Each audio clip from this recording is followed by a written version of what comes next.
So you guys have heard most of my story, and you've heard about my side of things. But today, you are going to hear it from a completely new perspective. The perspective of Jeff. Okay. What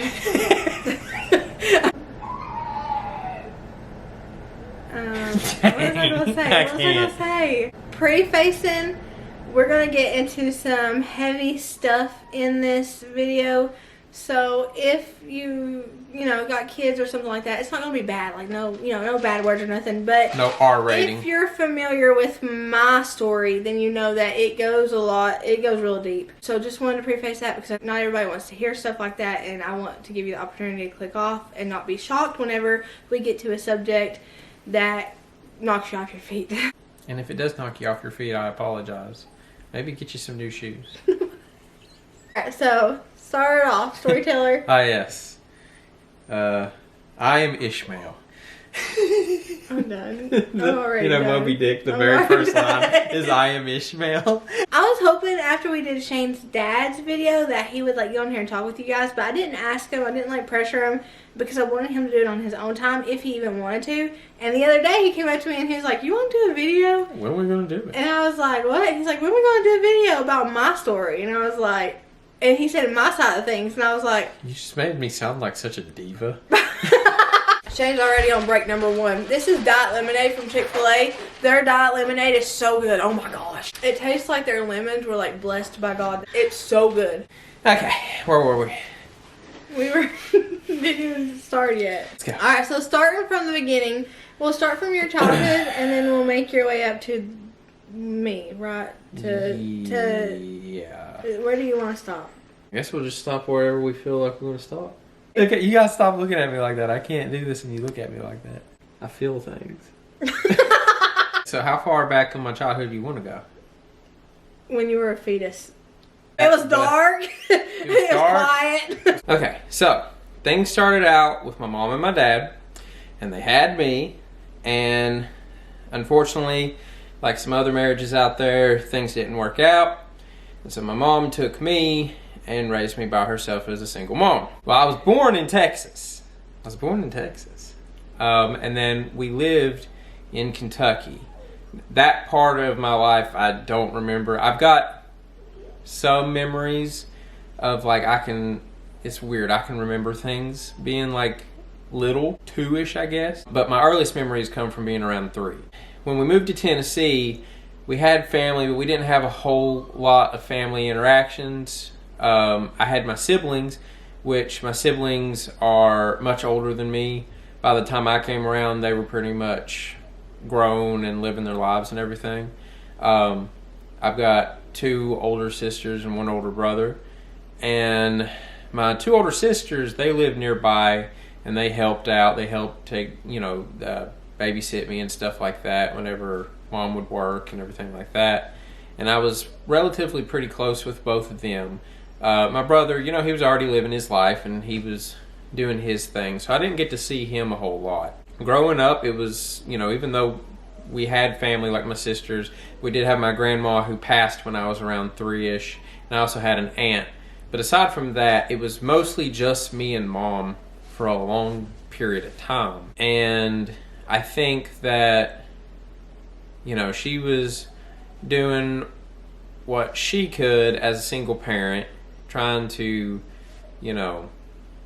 get by for a mom and a kid. Sometimes I think that was hard on both of us. When I got a little bit older, there was times when I had to learn to kind of take care of myself because my oldest sister ended up, getting married and having a kid of her own, and then later it's not my younger sister, but the younger of the 2 sisters, she got married and everything. When there wasn't babysitters, there was me, and I had to take care of myself, and I had to learn to fix myself lunch and learn to deal. And when he says older, he does not mean older. No, I mean around 6. There was times, I had to take care of myself. I had to just kind of learn to do certain things by myself. Learning how to fix lunches for myself. Bologna sandwiches. Which it was bologna sandwiches. I didn't cook, so don't fear that the 6, 7, 8-year-old was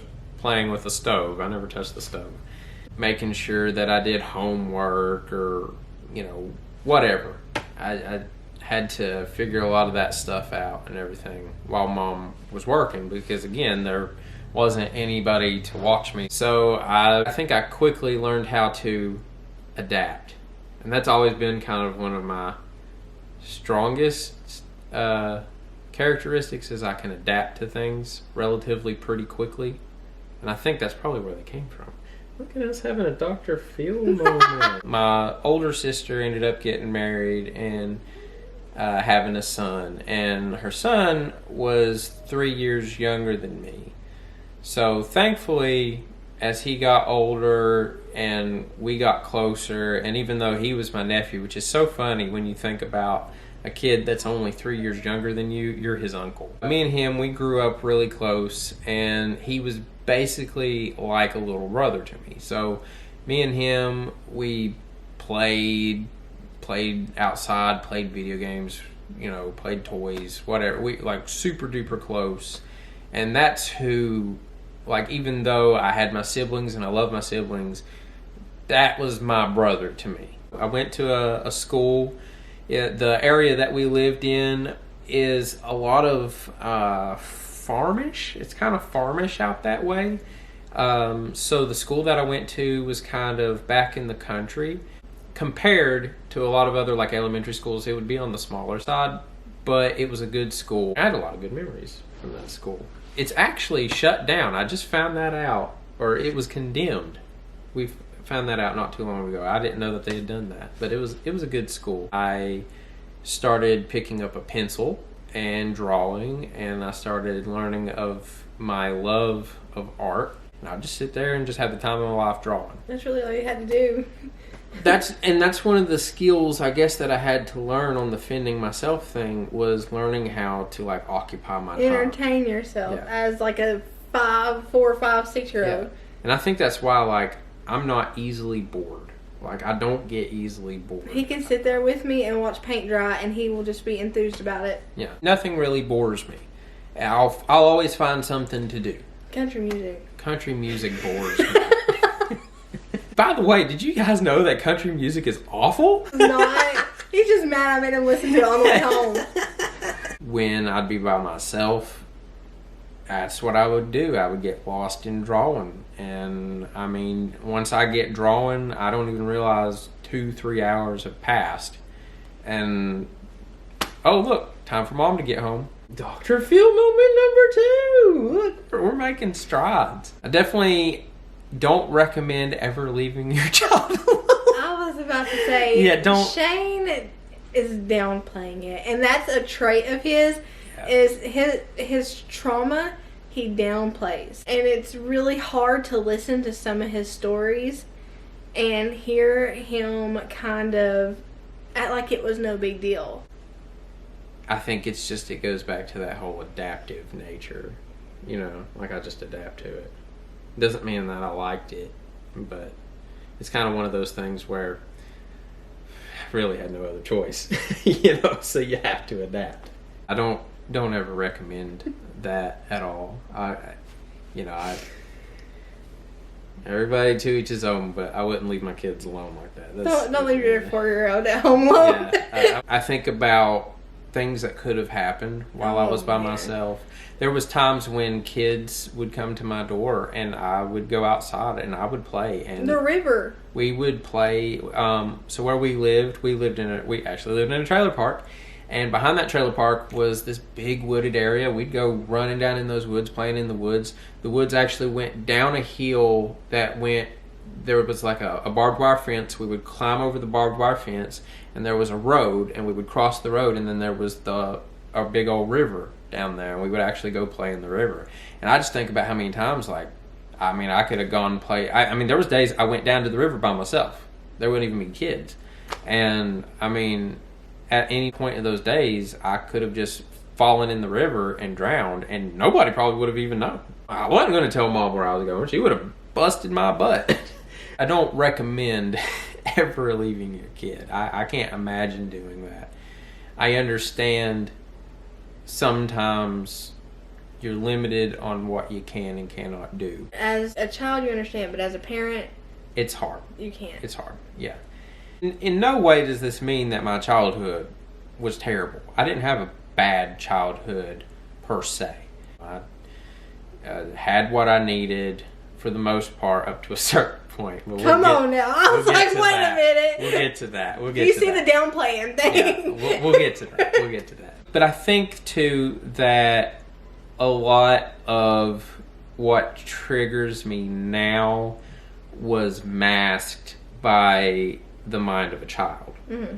The mind of a child doesn't know about things, doesn't care about things like that. All I cared about as a child was playing and having fun, and it was probably cool sometimes that your mom left you alone.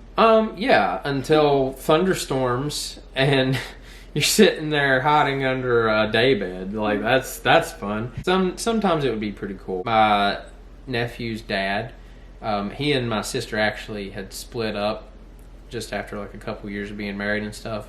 But he lived just up the hill from us, and thankfully he would come down and he would bring me something to eat sometimes. Even though we lived in a trailer park, there was a guy who lived right next door to us, and he had a farm. His name was Mr. Peters, and he would come and check on me from time to time. And he would even ask me, he'd be like, you want to come over? Which, being a little kid, he was an older guy, and he was super, super nice, and his wife was super, super nice, but their house smelled so weird, and I didn't like that smell, so I didn't go over to their house. They were super nice people, though. Very nice. Both of them were no longer alive, actually, but they were super nice. Those parts, like you were talking about, the downplayed parts, I think that just gets masked by I was a kid, and I didn't really care about certain things. But when you look at things from your past when you were a kid through the eyes of not only an adult but a parent, and you reflect on that, and you can kind of spot out things that shouldn't have happened or things that were done wrong, and obviously you want to reflect on it so that when you've got kids of your own and everything, you're not going to make those same decisions. But also, too, then you have to start dealing with more like inward, that's what I'm looking for, like conflict. I understand to a degree when there was no other options, but then there's also, I know, like me as a parent, I know not everybody's the same. I know that. But I know that if it was a thing where I needed to work and I needed somebody to watch the kids, I would move the earth itself to make sure that my kids are taken care of. If you have to get a second job to pay for a babysitter, like you do what you gotta do. Right. And like I said, I get it, and then I don't. It's a conflict thing, like we were talking. The reason why she was a single doing that is because your dad had died. You hadn't said that yet. Yeah. Whenever I was 7, we found out that my dad had passed away. The reaction to hearing that was a kind of like, I don't know how I'm supposed to act, because certain portions of my dad were given to me from one particular perspective. So obviously, when you're told this one perspective, you don't want to disappoint the person that is telling you the perspective. But you're also kind of like, I don't know how I should feel, because this is my dad. At that time, I'm thinking only in title only, basically. I don't know who he is. I never met him. I don't know who this individual is. I didn't quite know how to react to finding out that he died, because I guess in a way, and it sounds kind of messed up, but am I going to get in trouble if I act sad because my dad died? You know what I'm saying? That was always kind of just something that I think I kind of buried it. Things about my dad and how I felt about my dad, I buried a lot of that, because also too, the information that I had on my dad was so limited. It was. And it was so wrong. It was so wrong. And I will say that it was criminally limited. And I will say, like, you know, I downplay a lot of things, but that's one thing I won't downplay, is I felt like I was cheated on a lot of things in that area of my life. I understand things might have been hard, feelings might have been hard. In those situations, you know, again, how I was saying, like, me as a parent, how I wouldn't leave a kid by themselves.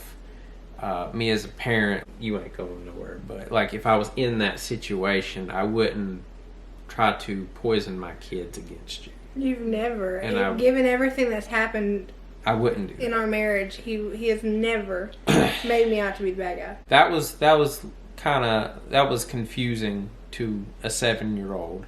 On top of that, I didn't even realize that I had family on that side, because all that you knew was that your dad didn't want nothing to do with you. Yeah. Also, too, when you sit there and, I mean, he never came like, to my knowledge, he never came knocking. He never came to see me. You know, he didn't care about me, so, you know, whatever. Which I later found out was not true. He did come. He tried to find me. He tried to, you know, see me and stuff. As a 7-year-old, I didn't know this. So as a 7-year-old, all this is very confusing. During that time period, my mom started dating, and she started dating some real jokers. I'm going to tell you right now, they were jokers. They were jokers, man. And if you're watching this, you are a joker. They're probably just now like that. They're looking at my face, and they're all of a sudden the glasses appear and the bowl cut hair, and they're like, "Oh, who's that kid? Oh no!" Stick you to that dark room so you can hear the chains banging. Okay, yeah. So like my mom dated this one guy named Greg, and I was not a fan of Greg. We go over to his house, and he had Rottweilers that were on gigantic chains outside, and horrible. I'll be in the guest room trying to go to sleep and hear those chains, and I'm just sure Freddy Krueger is out there next to the window banging on some chains like, oh gosh.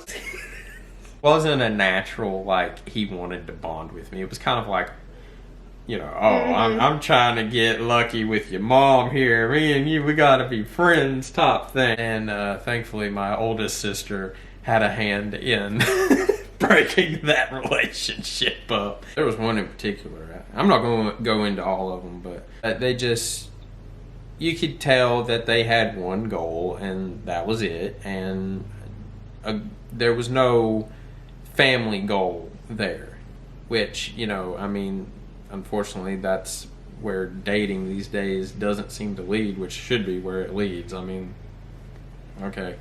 But anyway. Tangent, Shane. I know. Tangent. Finally, my mom met a guy, and they were getting along really well. And anyway, they were going to have their first date. He was supposed to come pick her up, and we got a gigantic blizzard. And he offered to come by and bring pizza and meet me and everything like that. So that's what he did. And I remember he actually had to park about a mile away, and he had to walk to the house because the ice on the road was getting really bad and stuff like that. And he came, and I got along well with him. We sat there, he played toys with me and everything, and we got along, and then after we ate pizza and, you know, I think we watched a movie or something, he went home. He didn't stay. That was a difference. Mom and him, they dated for a little bit longer and everything. Before long, I find out they're getting married. She did ask me, she said, "Is this okay that I'm going to get married to him?" And I said, yeah, because I liked him. I liked him a whole lot. They got married when I was 9, and for the first time for me, I started feeling like I was part of a family. Because again, even though I had mom and had my siblings, it was so disjointed. We didn't have like a family dynamic, you know what I'm saying? So now, here I am, I've got a mom, I've got a dad. He had his daughter come live with us. So I had a stepsister, and my nephew, where his dad worked a whole lot, he was with us a whole lot. He practically spent the night almost every single night. So I've got a brother and a sister, and we were all super close. Felt like something I hadn't had in ever. But that there was still always a kind of confusion.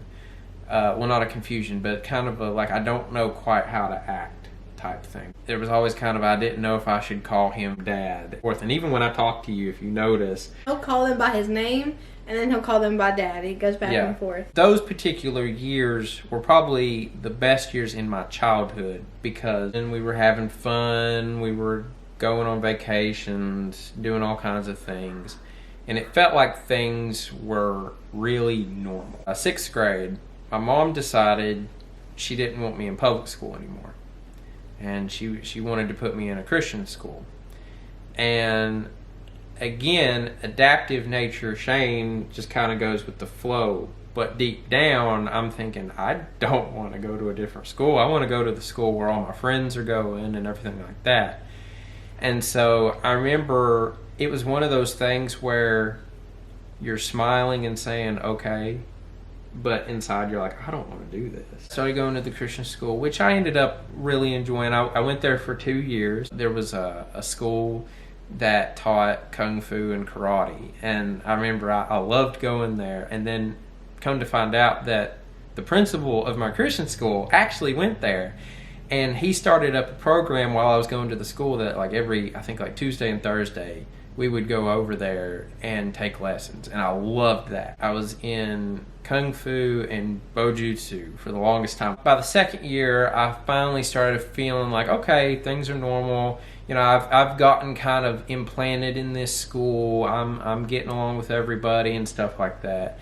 And all of a sudden, I don't even quite know how it happened, but all of a sudden my mom and him wanted land. And I don't quite know how that started, but they wanted land. So they started looking at land. I can't remember where it started, but I know that the search for land started moving further and further away from home. Like, we're talking 2-hour drive away from home. And the first land we were looking at, I remember the guy that owned the land, he told him, hey, you can come camp down here and spend time down here, see if you like it and all that. So that we did that, and we did that almost every weekend. And you know how I said during that time period where I said that was probably the best part of my childhood, we were camping and stuff. Camping then started turning into something that I absolutely hated. It abruptly ended. That good time in your childhood. Yeah, because it was no longer fun, because it wasn't the type of, when we would go camping, we'd go to these campgrounds and we'd pitch our tent and they'd have water slides or pools or whatever, or we'd go fishing sometimes or whatnot. This was rough camping.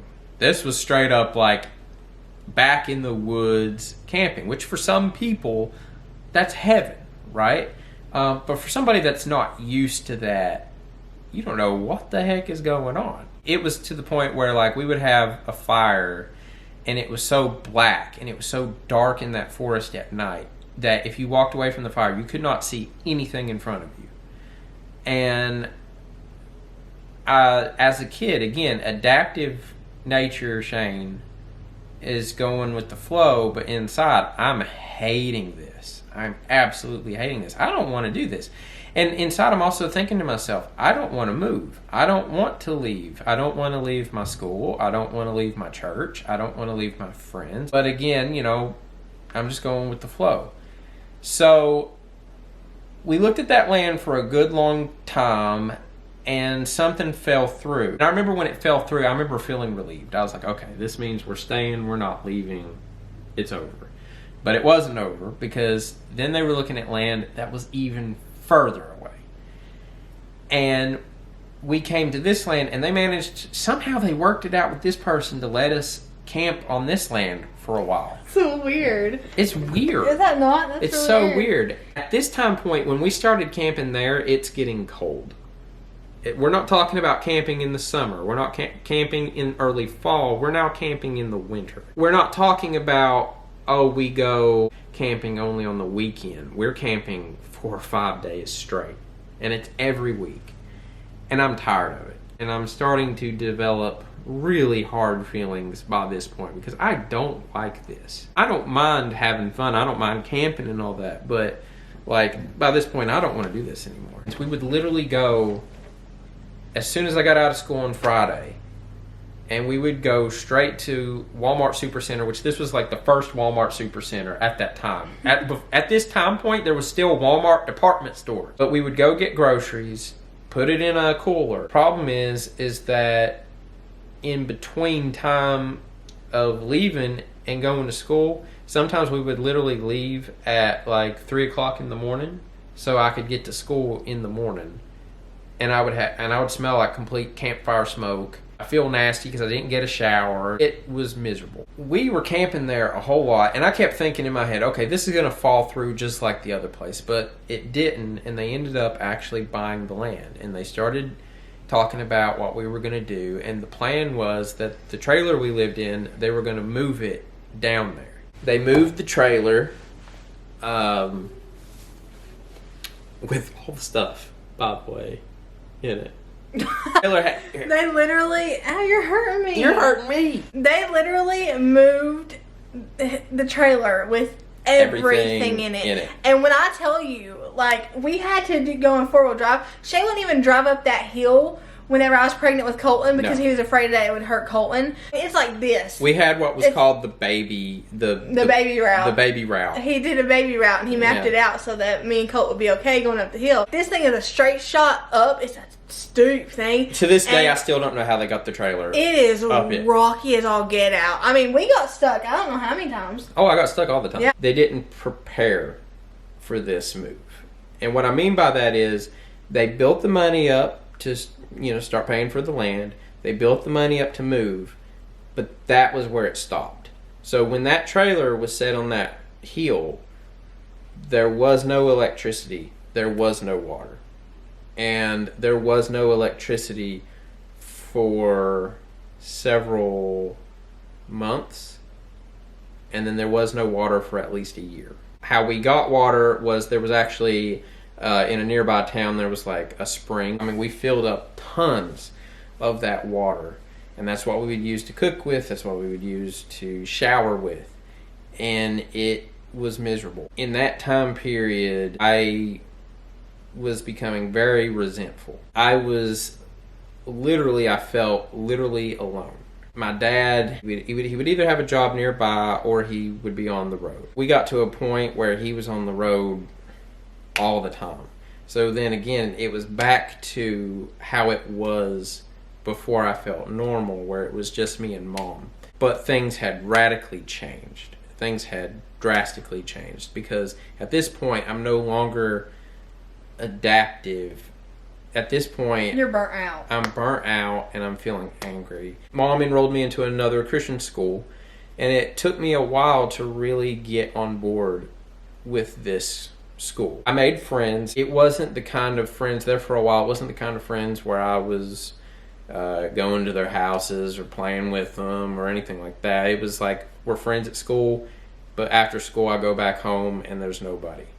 It was miserable. It was embarrassing to go to school sometimes, worried that you didn't stink or something like that. It was embarrassing. I would have never invited a kid over, ever, because I would have been embarrassed. I would have been totally embarrassed, which, some people would be like, oh, you got to teach your kids not to be embarrassed. But, I mean... when you don't have running water and you don't have the necessity that you need.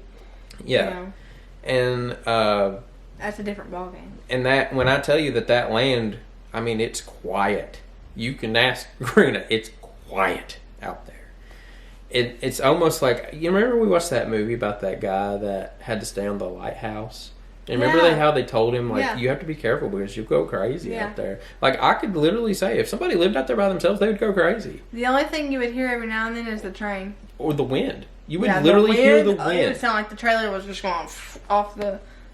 there was long grass out on the hills and stuff, and it was super pretty. It would actually look like waves going down through there. But, you would hear it, and that'd be the only sound out through there, because there's nothing else out there. As I was getting older, I got more accustomed with my school. I started developing more of my own personality. I think it was more of just kind of pushing home life into the back of my head and really just living the fullest anytime I'm out and about, And so when I started getting older and I could hang out with friends, or I'd go, do whatever, I think I would like purposely make sure that I would try to stay out as long as I could. That got you in trouble sometimes. Yeah. Made it to graduation day with a 4.0. Might I add. It was a 4.0.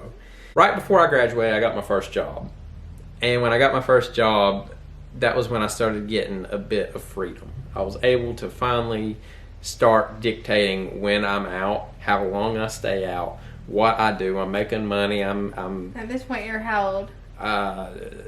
When I got my first job, 17, I was enjoying that. Like I'm finally getting out and I'm living life and everything. I graduate and I'm ready to go to college, because you know what college means? College means that you go to school, you get that done for 4 years, and then you're living life, right? Mm-hmm. I'm looking at colleges. Like, I'm looking at colleges, legit. We went and checked out Lee University, and I was for sure, this is where I'm going to college. We went and looked at it, and unfortunately, nobody ever worked with me on what you need for college. Mm-hmm. I had the credits. I had everything that I needed from the high school side of things, mm-hmm. but I didn't have the FAFSA. Is that what they called mm-hmm. it? And obviously I didn't have credit, so it's not like I could just get a loan. The problem is, in the life that I lived, there was never encouragement to push past your limits, to push past your boundaries. It was almost as if somebody puts a stop sign in front of you, you stop. And that's where you stop. And you be okay with it. And you be okay with being adaptive. You be okay with just saying, okay, I can't go any further. This is fine. I'll settle. And you worked so hard to get you out of that mindset. Yeah, that it's a mindset that was trapped in my head for so long. Even though in my heart I wanted to go to this school so badly. But when they're sitting there telling me you can't, I'm thinking, well, I guess I can't go to this school. And the thing about it is, there's tons of people that will look at you and be like, you go, you just have to work for it. You just have to go out there and find out what you need to do and work for it. But where I hadn't really had that mindset, I didn't. So I continued to work for like another year, and then finally I managed to work on my FAFSA and build up enough that I could go to a nearby community college. Now the problem with that is at that point my mindset wasn't college ready. I pretty much wanted to go to college because all my friends went to college at this point. And that's stupid. That's stupid. Let me tell you right now, if there are kids watching this, if you have to wait until you're 23 before 30. 30 before you know what you want to do it.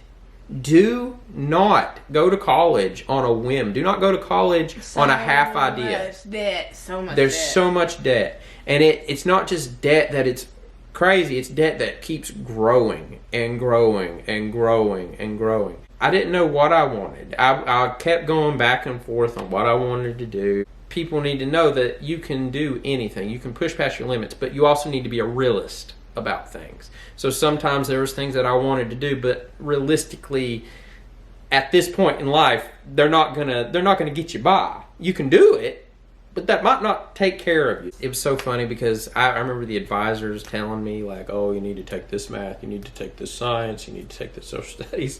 What did Shane take? Art, astronomy. I took astronomy. I'm not kidding. Wait for it. Film class.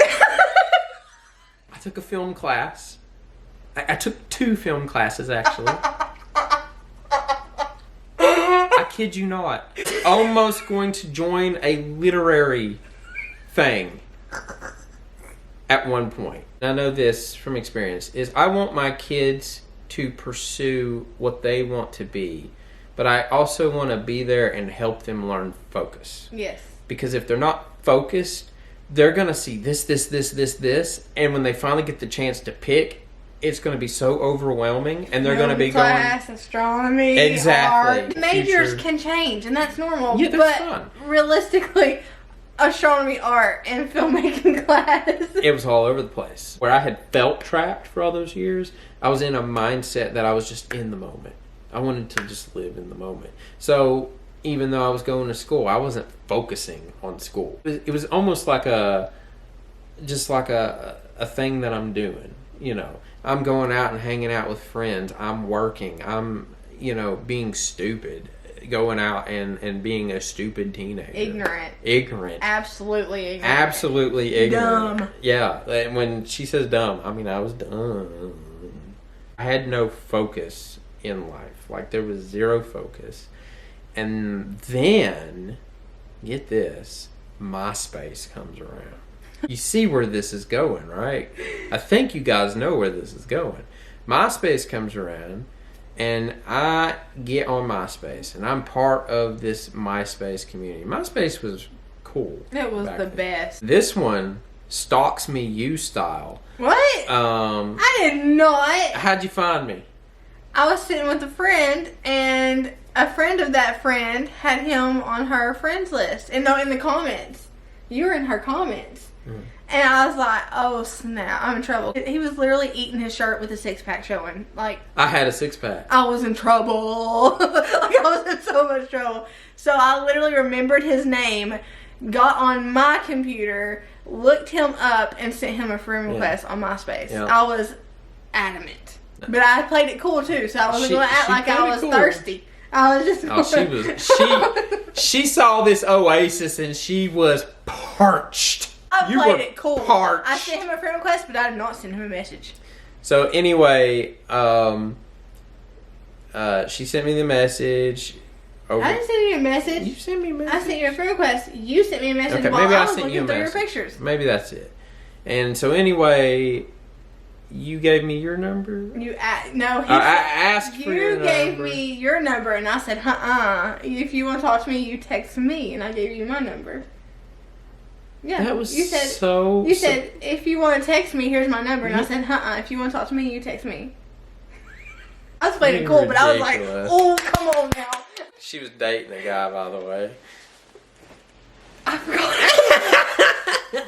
Yeah. I forgot. She was dating someone when all this goes down. But I forgot I understand. about that. Merina. Listen, when this is sprawled out in front of you, I couldn't resist. It was over. We talk for a good while, and we finally meet. And when we meet, we hit it off. Let me tell you what. We hit it off. We did. It was literally like I fell head over heels. The summer. Like that. It was the summer of love. Summer 09. That was the best summer 09. We would see each other. It went from 1 time a week to 2 times a week to 3 times a week to then it just ended up being almost every single day of the week. I would start a fight with him while he was at work so that he would come to my house and make up with me at like 3 o'clock in the morning. Yeah. We fell head over heel in love in the summer. I broke up. By the way, I broke up with the other guy. Yeah. She didn't date me while she was dating me. She had broken up by that point. I broke up with that guy for him. During the summer, I asked her to marry me. I didn't have a ring. I didn't have anything. I just asked you to marry me. And I got down on one knee and I asked her to marry me in the moonlight. And we didn't have nothing. Nothing. Absolutely, positively nothing. And also, too, I didn't have any idea of what I really needed. Another thing, kiddos. Be prepared before you get married. I wouldn't change it. I was lucky enough that it worked out for me. That may not happen for you. We get engaged 3 months into our relationship, and then we get married after 9 months of dating. Yeah.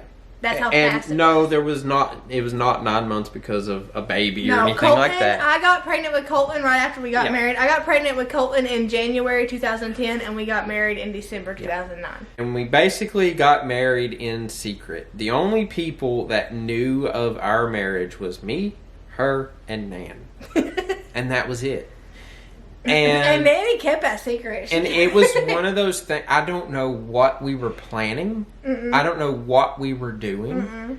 We lived apart for the first several months. It was weird. It was so weird. It was weird. But I wanted to be married before it hit double digits. I didn't want to be married in the 2010s. Because it was easier to remember. I want to be married in the 2000s. And this, I know some of y'all are sitting there going, what? That was a stipulation. He asked me to marry him, and I said, I think Nan's calling.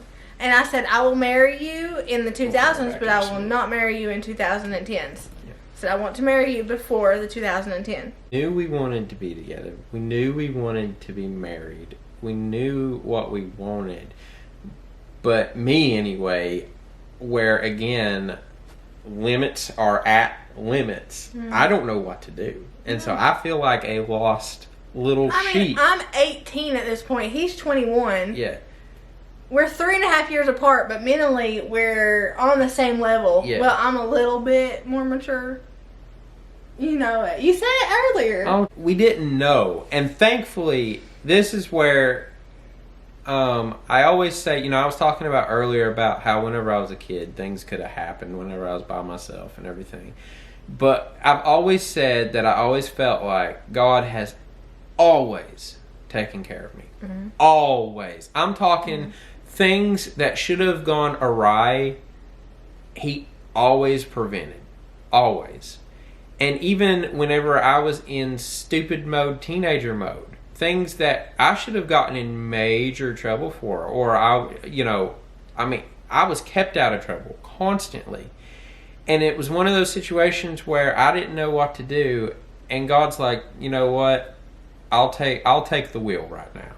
And so it felt like events that were happening, boom, boom, boom, were making sure that we were no longer in the situation we were in. We could now be together and stuff like that. And this was a long time coming because God had been moving us to be to one another. It's literally God ordained. We had crossed paths so many times before we started dating. So many times. I had already met Nan and didn't even know it at one point.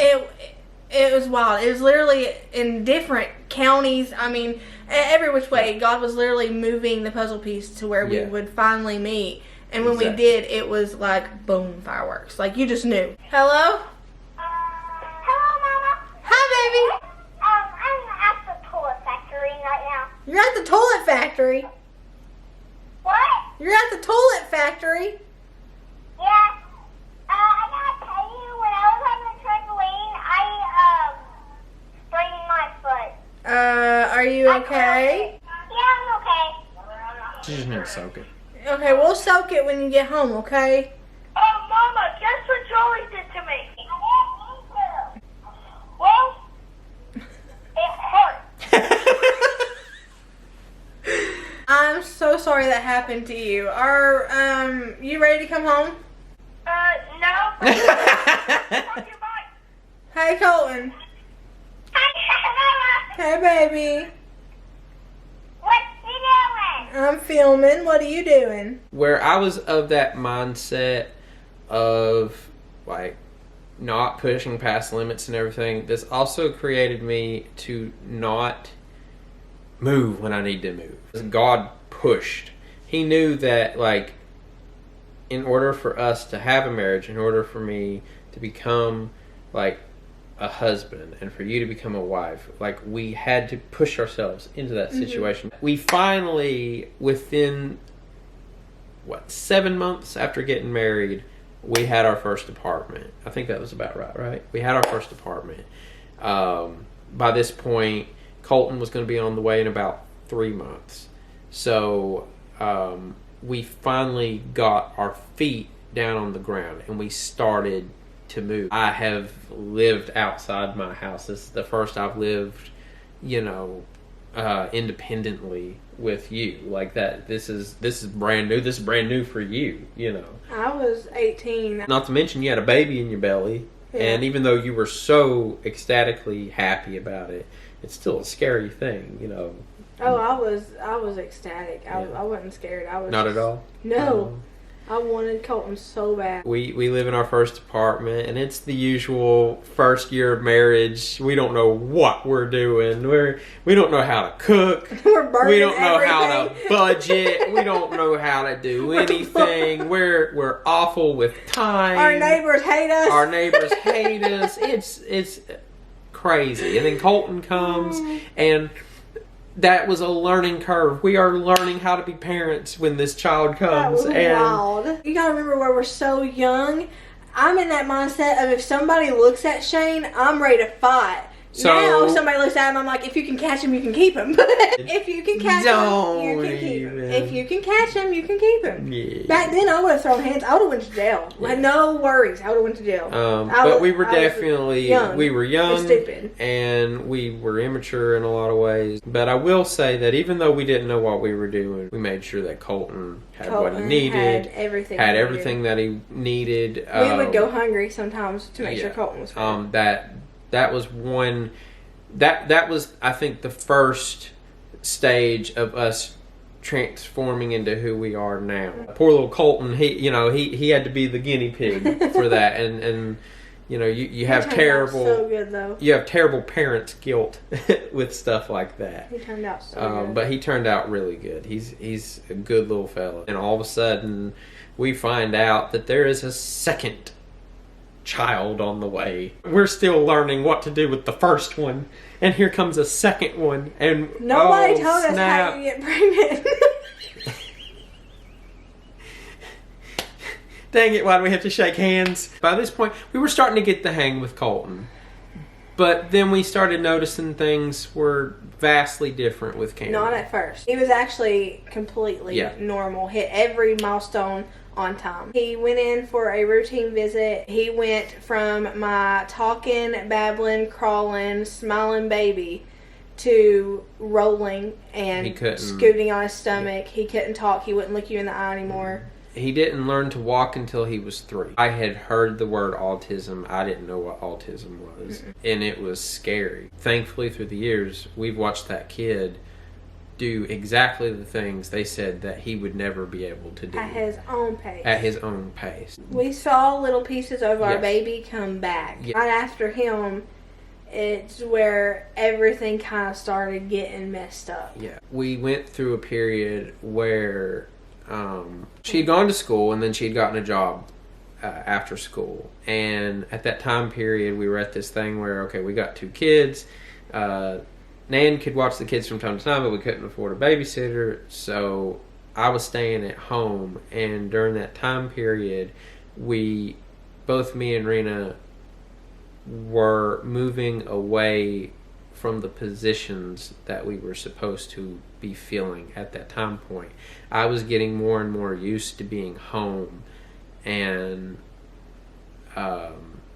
even though I made sure that I was taking care of Cole and Cameron, there was more that I could have been doing at that time. Again, it was that limit of like, oh, I did what I'm supposed to do, I'm done, and it stopped.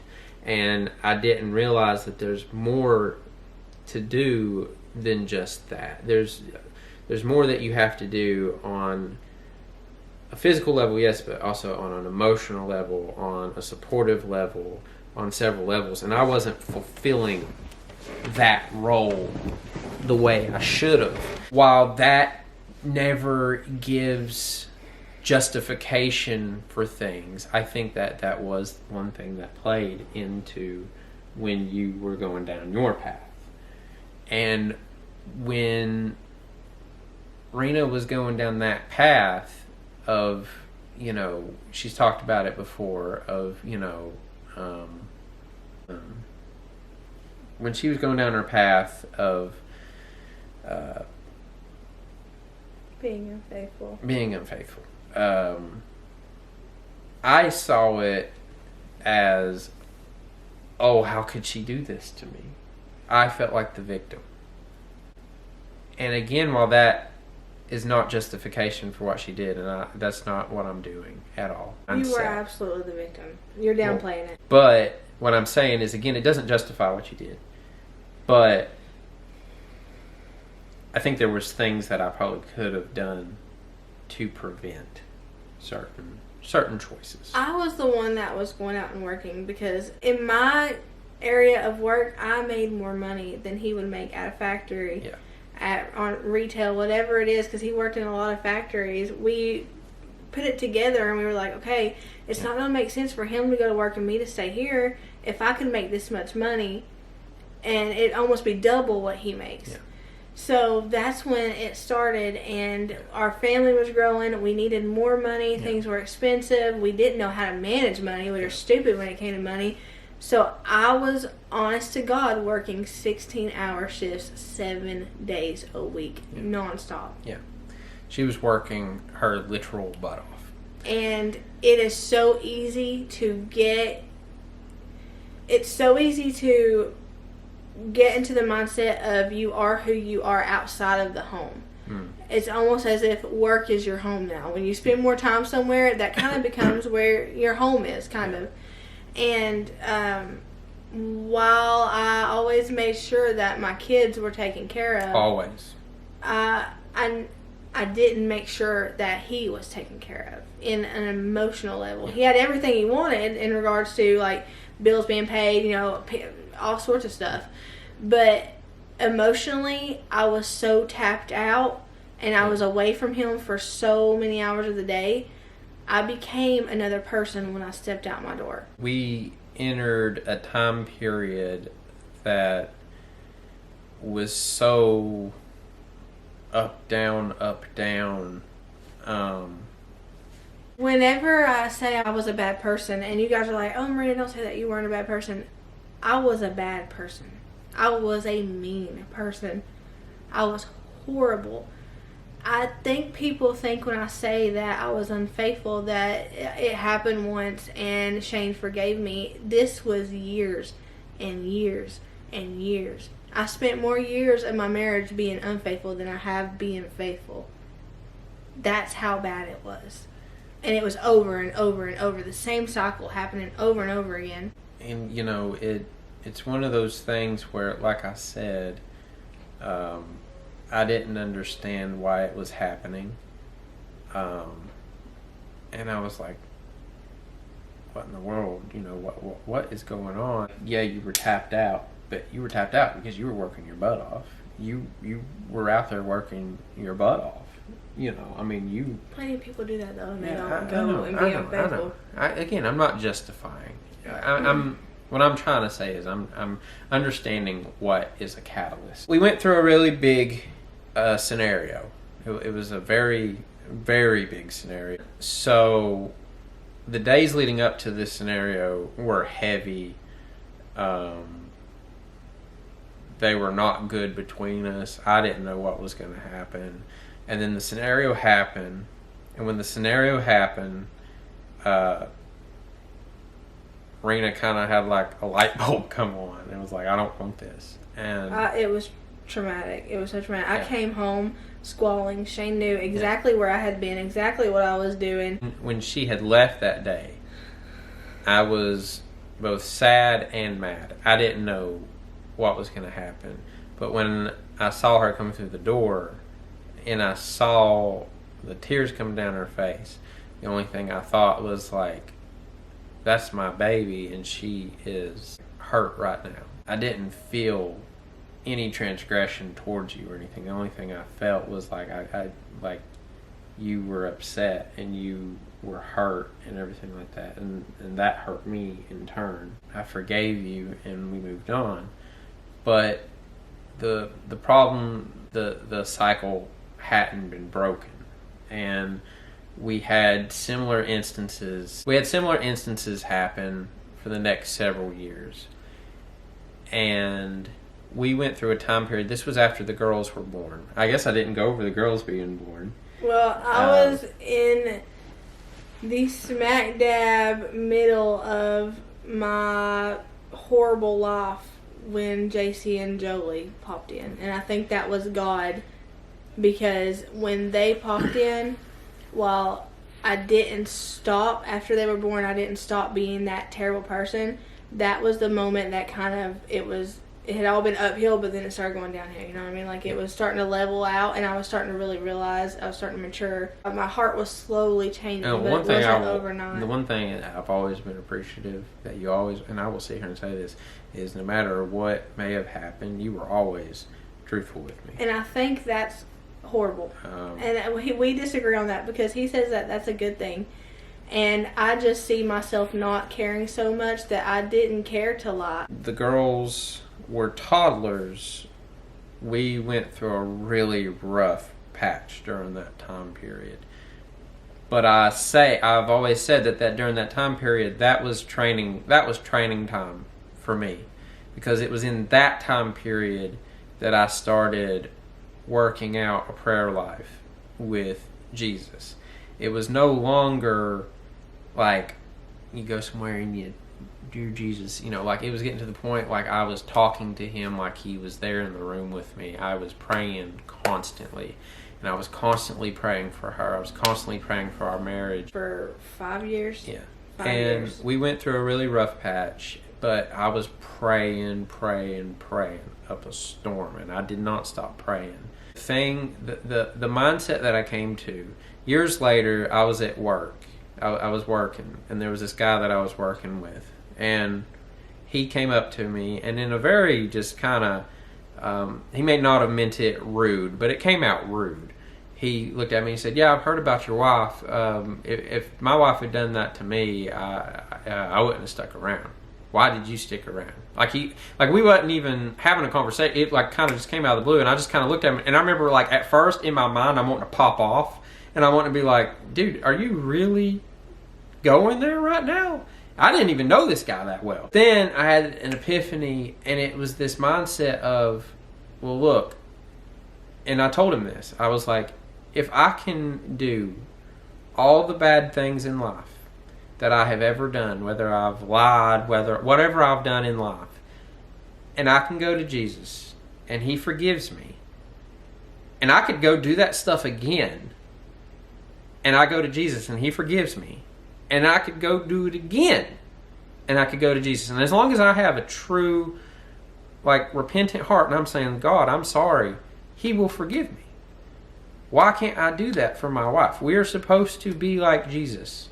We are supposed to be like Christ. And that's not like a holier than thou mindset. Like that's a legit what we're supposed to do. And if he can do that for me, I can do that for the person that he put me with. I can display that kind of love. I can display that kind of forgiveness. And it goes back to if somebody is ever in a similar situation, like the book of Hosea in the Bible is wild. Okay? If that dude can go through what he went through and still stick around for his wife. I know some people would look at me and be like, "Oh no, you were stupid, you shouldn't have done it." But it's like, but here's the thing. Once we got to a certain point, years later, we got to a certain point where Merina legit, she threw everything out on the table in front of Jesus. And she was like, "God, you got to take this away from me." Mm-hmm. It was a come to Jesus moment, straight up. Guilt and everything was eating you alive. It was so bad. It was so bad. Jesus literally picked her up. And when I say he made her into the best version she's ever been, I'm not lying to you. He made her into the best version she's ever been. Because from that day, I will sit here and say that through the years, even while I was praying and everything, we would go through situations where we would go through something, and then she'd say sorry, and she'd be like, "I'm sorry, it won't happen again." And even in the back of my head, I would sometimes be like, I don't know if I believe that. And we now got to a point where she could sit here and tell me, "Yeah, I would never do that." And I would literally look at her and be like, "Yeah, I know you would." Because when I tell you that God flipped it in reverse, he flipped it in reverse. He didn't just clean the outside, he cleaned the inside. He purged me. There were several months where I literally went with my hair up under a net and no makeup on because I wanted vanity gone out of me so bad I couldn't stand it. No lie. During that time period, I had gained the ability to pray to him, and I had gained faith in him to help in these situations. But there was still areas in my life that I needed to definitely work on in my walk with him. in how I live and everything like that. And when we got into that time period of when she started kind of changing and changing her life for the better, it was almost kind of like you're in a race and you've been here the entire time and the other person's been here, and then all of a sudden this person's out here. You know what I'm saying? And it was when I started seeing how you was evolving. I was writing letters to people and sending No them lie, in she the really mail was. saying I did this and I'm so sorry. She I did really that. did. Humbled myself to the point where I was literally writing letters to people I had wronged Massively. and asking for forgiveness, calling them and being like, "Would you please forgive me Yeah. for this? I'm so sorry I did this. I'm so sorry I messed up your family. Please forgive me." Like it. My humbleness now comes from that moment when I legit was the dirt on the floor and I made myself just like an open book. We went from a time where I didn't know if I could trust you to now a time where I look up to you and I want to be like you. I want to do what you're doing, and I was watching you like a hawk. I understand that every situation is different, and I know that there are people that they end up in similar situations in their marriage and stuff like that. And I know that every situation is different, but I know that I can tell you from my situation that if I had given up and I had just said, forget it, I'm not doing this, I wouldn't be where I am today, which is I am so happy in life. I'm ecstatic with the life that we have because we have a beautiful family. We've got 4 amazing kids, and what I love is that at the center of our family is Jesus. And it's obviously because he died on the cross for me, but I can go further than that. I can be because he legit saved my marriage, because he legit taught me how to pray, because he legit taught me how to be a better dad and later a better person and a better husband. Yes, I've always loved Merina, and yes, I've always loved the kids, and yes, I've always loved Jesus. I've never always been 100% who I was supposed to be. And that was because of those limits in my head, because of those stop signs in my head. And those mental things had to get broken down. And it wasn't just broken down through talks. It wasn't just broken. It was serious years of completely tempering myself in different ways. I had to push myself in ways that I didn't know that I could be pushed. Jobs that I would have never done ever when we first got married. I got in them, and I remember feeling You both. being a fire suppressant system technician was out of the blue. This is the most intimidating job on the planet because there's so much to know. There's so much to remember. And yet You thrive in it. And the thing is that, when I first started it, it was a literal I hate this. I can't do this. I can't do this, Merina. I can't do this. And literally Merina looked at me and was like, you can do this. Going back to the best version of Merina, Merina now is the most supportive human on the planet. She has the faith that I can do this. The same as I had the faith that you could be the best version of you. In 1 year, I will have been a better person for longer than I was a bad person, and I'm so excited about it. I have not been that person for 6 years. 6 years.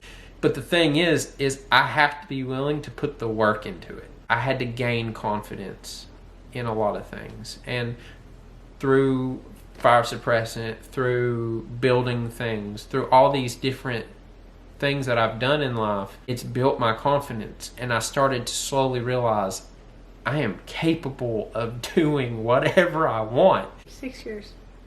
Down the ever long-lasting timeline, recently you guys saw the video of where we went to visit some of my family. Whenever I was young, he had come trying to find him. And when I heard that bit of news, so, like I said, the perspective of my dad was given from a single perspective. And when you're given that bit of perspective, you don't know how to feel because, you feel like, you know, I'm supposed to be loyal with this one person, right? But it's like what Rena says all the time. He's not here to defend himself. He's not here to say, yeah, I did that, or I didn't do that. And there was only this one single image that was ever painted of him. And so that's why we went to go visit more family, was to learn more about this person, to learn more. Who was my dad? Who was this person? Which I guess I got off topic so much, but my stepdad, the one that I was talking about earlier, he and my mom later divorced. There was a lot of issues with him being on the road, and I think he had spent so much time on the road that, in a similar way, what you were talking about, being away from family for so long, I think it really affected him. And unfortunately, when he divorced Mom, he divorced me too. So that was kind of a letdown in a way. So that's okay. Your real dad's better anyway. We're getting to that, but learning about who my dad was made me feel closer to him.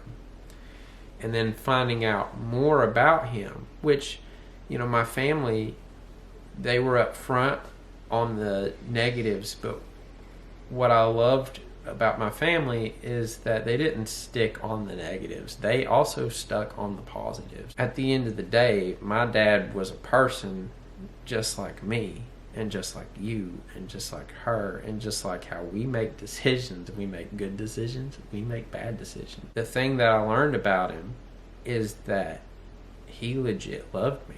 That was probably the best thing I could have ever heard, because growing up and never seeing him, in the back of your head you're sitting there thinking, well, he never came to see me. I didn't know any of this. And I'm trying to, in the same way that I applied Jesus to our situation, I'm trying to apply Jesus to every situation in my life.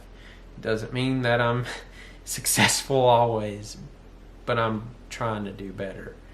And I don't hate anyone, but I do feel shortchanged on a lot. In meeting my family, I realized that I missed out on all these amazing people that could have been in my life. These were people that, like my granddad, for instance, I didn't get to experience that. And the unfortunate side of that is that so many of them are now gone.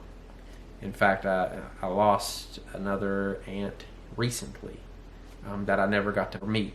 I never got to meet her. I feel like that's a portion of my life that was stolen. It creates feelings that are really hard to deal with. And the same as the feelings that were hard to deal with growing up and moving and all that stuff, it's hard to deal with it.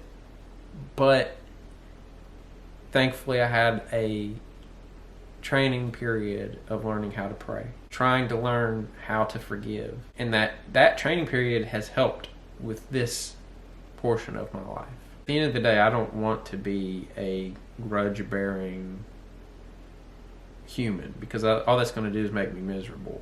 I love life, and I love everything in my life. And the more that I act like Jesus, the happier I am. The more that I don't act like Jesus, the unhappier I am. You know what I'm saying? Anyway, we learned about my dad, and then we went to go see his grave and see my granddad's grave. Finally standing there and seeing where he was buried created a bit more of a connection between me and him. I stood there. Rena stood there with me for a little bit, and then she went and got in the car and everything. But, you know, I just said to him, I was like, Dad, I just want you to know that no matter what, I love you. And even if you were alive this day, I would love you. And I don't hate you.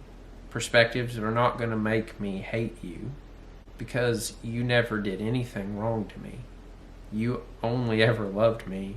When I had that kind of moment, it created a connection between me and him that I finally feel after 35 years of life. And no matter if I actually had a dad physically or whatever, like, now I have that connection.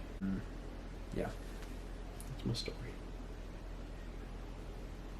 You cannot just drop it like that. We're all invested right now. You just took the mood from like 100 to 0. Okay, so as you can see, I'm by myself because Rena had to go pee, and we're going to hurry up and go to Bojangles and get a biscuit before we got to go get the kids. But I wanted to say that the main takeaway from my story, even if it does seem unfocused, I guess, is that the main takeaway is that no matter what you go through, whether it's through circumstance, through things that happen in your life, through things of people maybe being selfish in your life, you can always rise to be a better person. And that better person can be created through prayer, and that better person can be created through an actual real relationship with Jesus. Even though there were several instances in my life where, you know, I could have let grudges. There are moments where grudges could turn you into a version of you that you don't want to be. And like I said a minute ago, when you do things the way he does, you end up being a lot happier. A lot happier. You're the epitome of when God says he'll work all things out for the good of those that love him and are called according to his purpose. Yeah. We gotta hurry up and go to Bojangles to get Shane a biscuit. I want a biscuit. Love you guys. Hope you have a blessed morning, even not. Whatever it is, wherever you're at, know that I love you. But Jesus loves you more. I'll see y'all later.